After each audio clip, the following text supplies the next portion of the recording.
दोस्तों नमस्कार, बहुत बहुत स्वागत है आप सभी का डेली नाव में। और मैं हूँ संदीप पाल। दिल्ली चुनाव में इस बार त्रिकोणीय मुकाबला है। एक तरफ बीजेपी है, आम आदमी पार्टी है और कांग्रेस है। तो वहीं दिल्ली में बीएसपी भी इस बार पूरे दमखम के साथ चुनाव लड़ रही है और 69 सीटों पर उसने अपने कैंडिडेट उतारे हैं। सिर्फ एक सीट को छोड़कर 69 सीट्स पर बीएसपी चुनावी मैदान में। और बहुत जल्द हो सकता है दिल्ली में मायावती भी रैली करती दिखें आखिरी हफ्ते में। इसके अलावा चुनाव की कमान सौंपी गई है आकाश आनंद को। और भी जो दिल्ली बीएसपी के नेता हैं वो चुनाव प्रचार में जुटे हुए। और इस बार पार्टी को उम्मीद है कि शायद पार्टी दिल्ली चुनाव में खाता खोलने में कामयाब रहे। और कुछ ऐसी सीटें हैं जहां पार्टी दमखम दिखा सकती है और विपक्षी पार्टियों को चिंता में डाल सकती है और वोट शेयर भी बढ़ा सकती है। दरअसल इस बार दिल्ली के चुनाव में बीएसपी ने एक अलग रणनीति बनाई है। रणनीति ये बनाई है कि जो दलित वोट बैंक तो उनका कोर वोट बैंक है ही, उसके अलावा जो पूर्वांचलियों की आबादी है उस पर भी पार्टी की खास नज़र है। यूपी और बिहार के लोग जो दिल्ली में बसे हुए हैं, ख़ास तौर से जो पूर्वांचल के हैं, उस पर बीएसपी का फोकस है। दलित वोट बैंक और पूर्वांचल की जो आबादी है उसको अपना वोट बैंक बनाने के लिए बीएसपी कवायद में जुट गई है। दरअसल दिल्ली में करीब 17% दलित वोटर हैं। इसके अलावा जो पूर्वांचल के लोग हैं उनकी भी अच्छी खासी आबादी है। अगर ये वोट बैंक भी बीएसपी को मिलता है, सुरक्षित सीटें जो हैं 12, तो उस पर बीएसपी कमाल कर सकती है और कम से कम 2 से 3 सीटें जीत सकती है।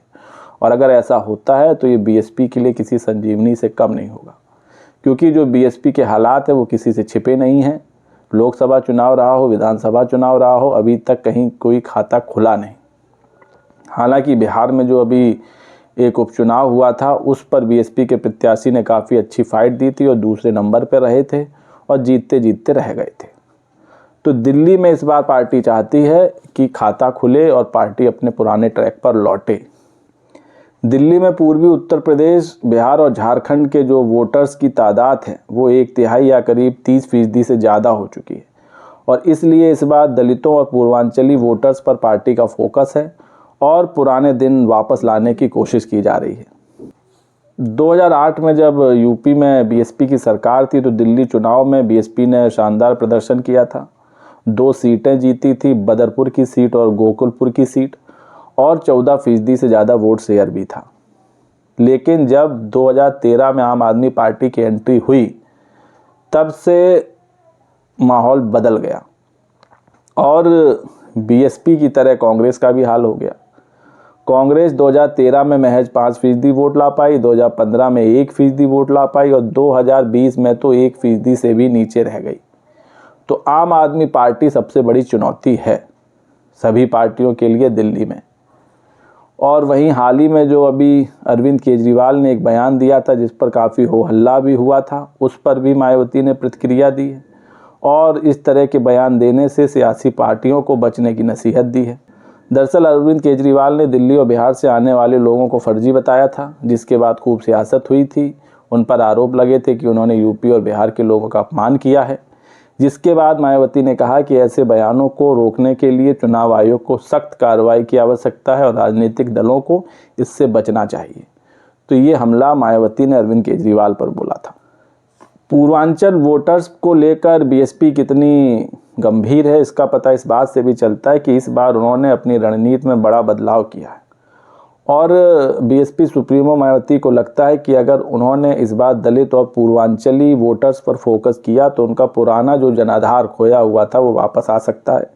उन्होंने इस बार प्रत्याशी चुनने में अपनी पुरानी वाली रणनीति बदल दी है और मुस्लिम बहुल सीटों पर भी हिंदू कैंडिडेट्स को उतारा है। आपको याद होगा जब लोकसभा चुनाव हुआ था तो बीएसपी ने सबसे ज़्यादा मुस्लिम कैंडिडेट्स को टिकट दिया था, लेकिन मुस्लिमों का वोट बीएसपी को मिला नहीं था।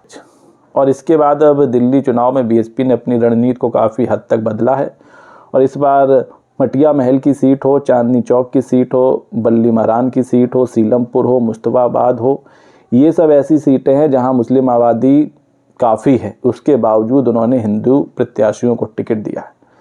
इन सीटों पर 30% से ज़्यादा मुस्लिम वोटर हैं, उसके बावजूद उन्होंने हिंदू प्रत्याशी को मैदान में उतारा है। वहीं जो कांग्रेस और आम आदमी पार्टी, उन्होंने मुस्लिम कैंडिडेट्स को टिकट दिया है।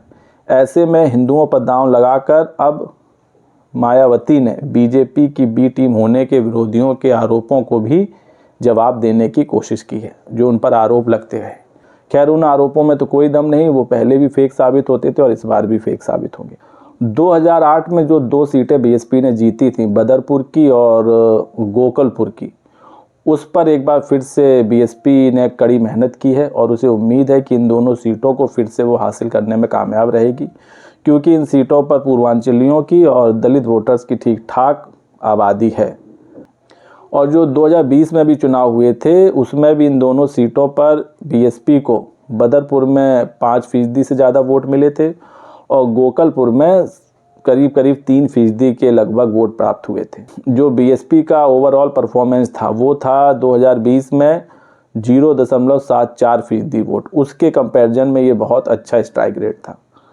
और वहीं 2015 में तो गोकलपुर में 20% वोट मिले थे और बदरपुर में मिले थे करीब 5% के वोट।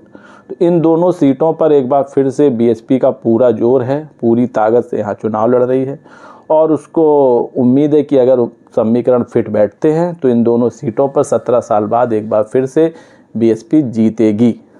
तो दोस्तों, आपको क्या लगता है, बदरपुर और गोकलपुर की सीट जो कभी बीएसपी की हुआ करती थी, एक बार फिर से उसको हासिल करेगी? इसके अलावा जो 5 और सीटें हैं जहां पर बीएसपी ने रणनीति बदली है, वहां भी क्या 1-2 सीट निकाल सकती है? अपनी राय कमेंट्स करके दें और वीडियो पसंद आया हो तो चैनल को लाइक, शेयर और सब्सक्राइब करना ना भूलें। तब तक के लिए नमस्कार।